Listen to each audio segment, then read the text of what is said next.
So within Buddhism, the five aggregates are sort of what construct the human person. But what are they, and how can we understand them? We'll be discussing that in today's video. Coming right up.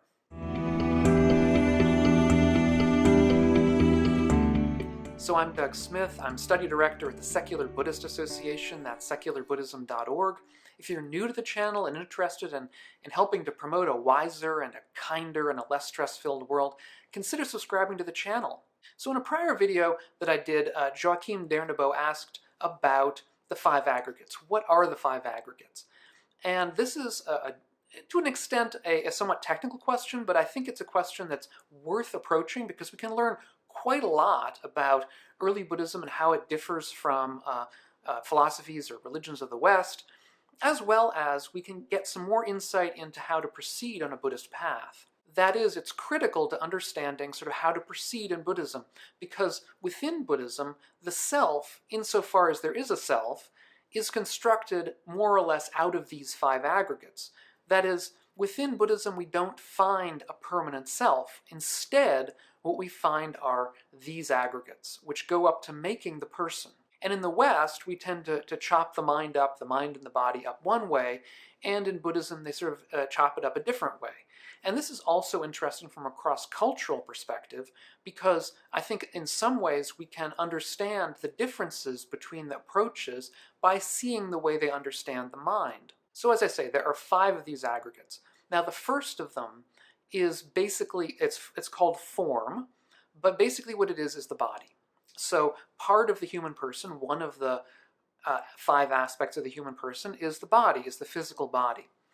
And we can think, if we're familiar with mindfulness meditation, the first of the foundations of mindfulness meditation is mindfulness of the body. So we're supposed to be paying attention to the body. And that is, of course, part of paying attention to how we construct the self. And within early Buddhism, the body was understood as made up of four elements. That is, the same elements as we find in the ancient West: earth, air, fire, and water. And of course, this is a pre-modern understanding of how the body's made up.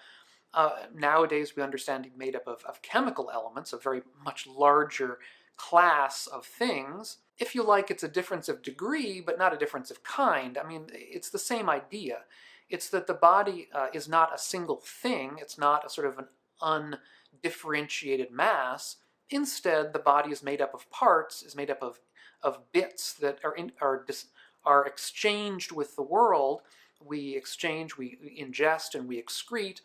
And so the body interpenetrates with the world as it exchanges different elements with the world. So as I say, the body is made up of four different kinds of parts, and we'll see this with each of these. In other words, for the Buddha, although there are five aggregates, if we look closer at each of those aggregates splits up into various subcategories. And this is one of the ways that the Buddha analyzed. He had a very analytical kind of technique, a very analytical kind of approach to understanding the world, taking it apart into its pieces so that it could be understood better, and so that we stopped clinging to any one of them, because we saw that as we clung to one, it changed from one aspect to another, one of these analytical parts to a different one. So the second of these five aggregates is called feeling, which is not a feeling in the sense of emotion, but rather feeling in the sense of a kind of hedonic degree, if you like, which is to say, we can have positive feelings, negative feelings, and neutral feelings. Or put perhaps less confusingly, we can have pleasant feelings, painful feelings, and neutral feelings. And this, for the Buddha, was a key part of the mind, that the mind was sort of, if you like, a kind of a regulator, or a kind of a critic, a constant critic, looking at the world as positive, as negative, and as neutral. And this, of course, is key to pursuing the path, because as we're aware of this aspect of the mind, we then become aware of how the mind clings to things, because of course the mind tends to cling to or identify with the parts of the world that it finds pleasant. It tends to react against or react negatively or push away or identify itself in distinction to the parts of the world that it finds painful. And it tends to kind of relax around and become ignorant around parts of the world that it finds neutral. And of course, these feelings come, we can say, in 6 different kinds, in the sense that we have mental feelings, feelings about ideas that either please us or displease us. We have feelings about visual objects. We have feelings about sounds, tastes, smells, and so on. So we can see already we're classifying this in many different ways. There's not one kind of, feeling isn't unified, but rather is distinguished or distinguishable in many, many different kinds. There also is if we know the practice of mindfulness, there's also a practice of mindfulness of feelings. And there also the Buddha talks about a distinction between worldly feelings and unworldly feelings.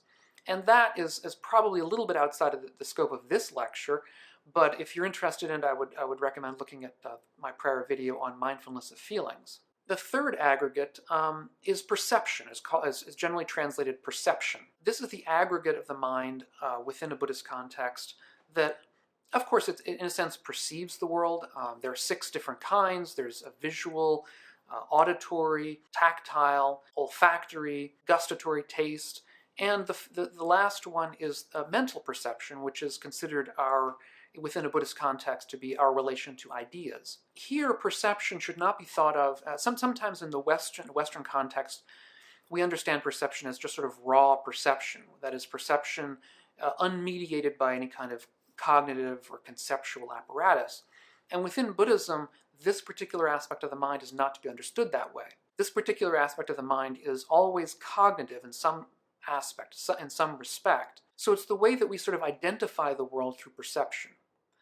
So it's perception that identifies things, objects, categories, concepts. If you like, it's perception that sort of names the world for us.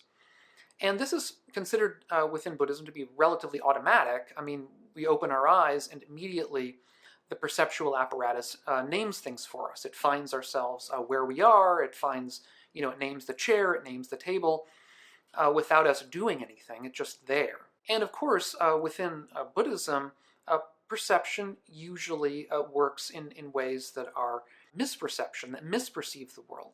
In particular, there are 4 inversions of perception, which I won't go into in detail here, but let's say probably the most famous, or one of the most famous ones, is that we tend to perceive things as permanent when they're actually impermanent. So we tend to see the world as much more permanent than it actually is. And this is a more or less automatic procedure of perceiving, of cognizing the world. But it's one that we can unlearn. So perception critically can be trained. We can train our perception. And so part of, or one might say, part or all of the Buddhist path in a certain way is training or retraining our perception so that we are seeing the world accurately. In particular, so that we're seeing it as impermanent, so that we're seeing it as unsatisfactory, and so that we're seeing it as non-self. The fourth of the 5 aggregates is generally translated as volitional formations. The word is sankhara within Pali, and it doesn't really translate very well. It is from a Western perspective, seems a sort of a catch-all category, but it's a catch-all that is related around volition or will or action. It's the part of the mind that acts, that wants to change things, that wants to change the world. It's also where emotions reside, or what in the West we would call emotions. So, because emotions always tend to be directed at changing things, they're reactions against or reactions towards or reactions along with that tend to be associated in some respect with the will, with our taking action of a certain kind. And we can also distinguish these volitional formations into 3 kinds.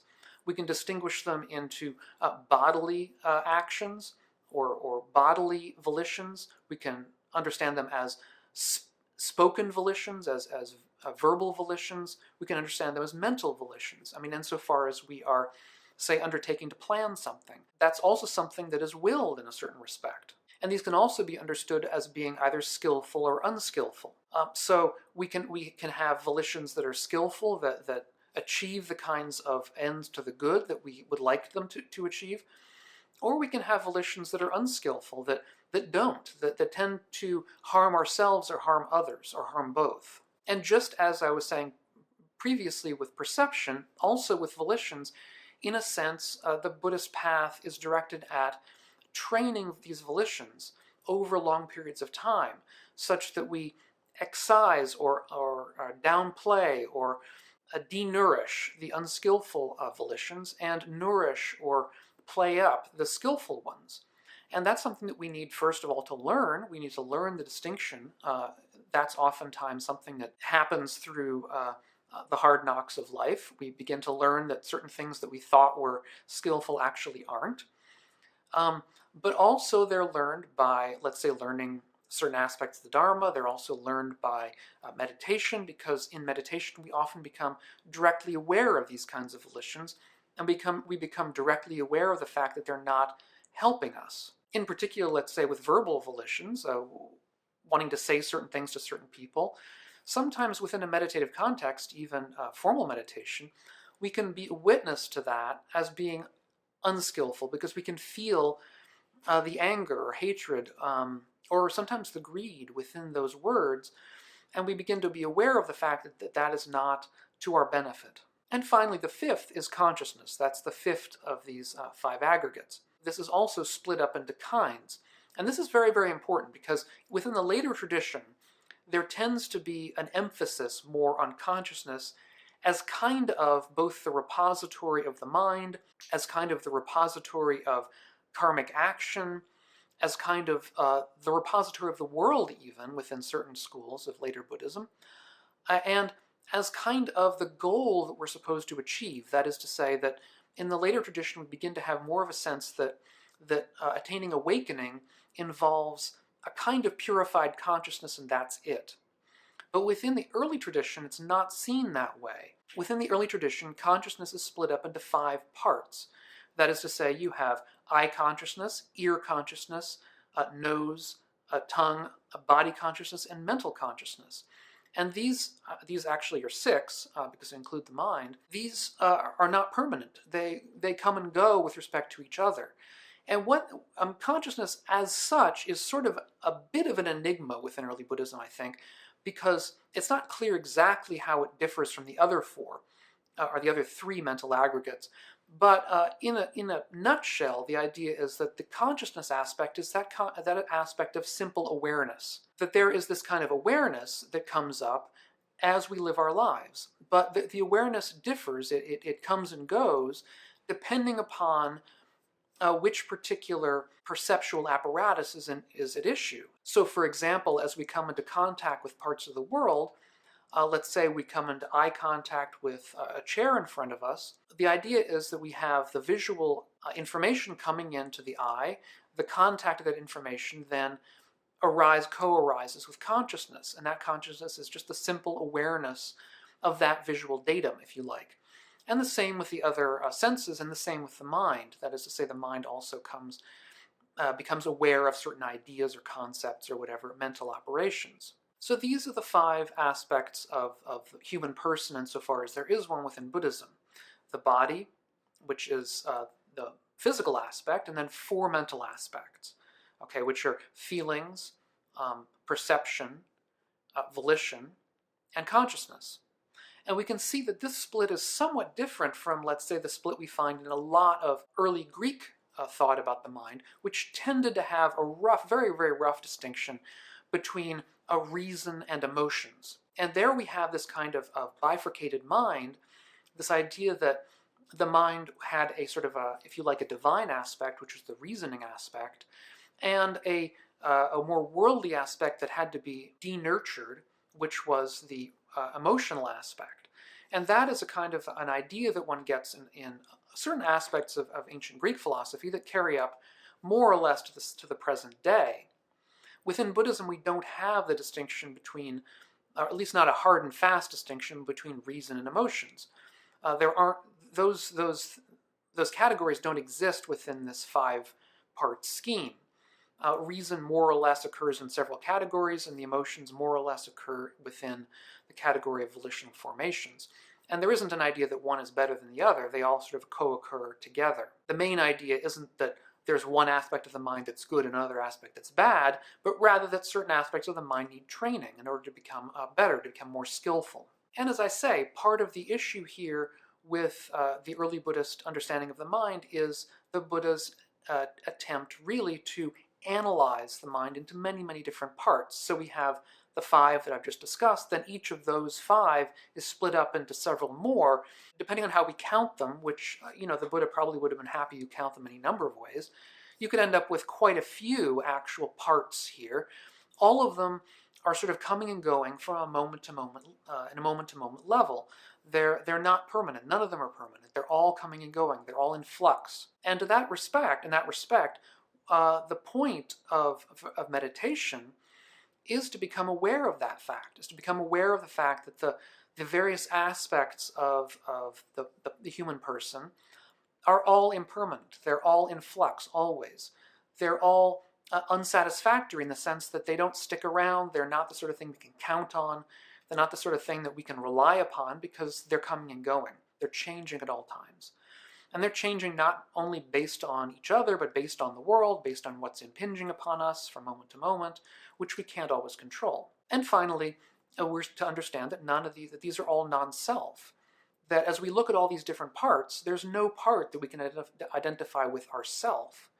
They all can be identified to some degree or another with ourself at a moment, but then that moment passes. The point is here to become aware of these as impermanent, as unsatisfactory, as non-self, unsatisfactory in the larger scheme, and as non-self, and then to, as a result, to stop clinging to them, to stop identifying with them. I have a separate video on non-self, which, if you're interested in that topic, might be good to look at, because it's really pretty critical when we're talking about these 5 aggregates to recall or to understand how the Buddha understood non-self. If you have any questions or comments about this, because I know it's somewhat technical, put them down below. If you're interested in further discussion also on this topic and others related to the general issue of a wiser and a kinder and a less stress-filled world, check out my Patreon page.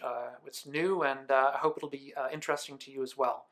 So I hope that's been useful, and we will try to catch you on the next one of these videos, okay? Thanks. Bye-bye.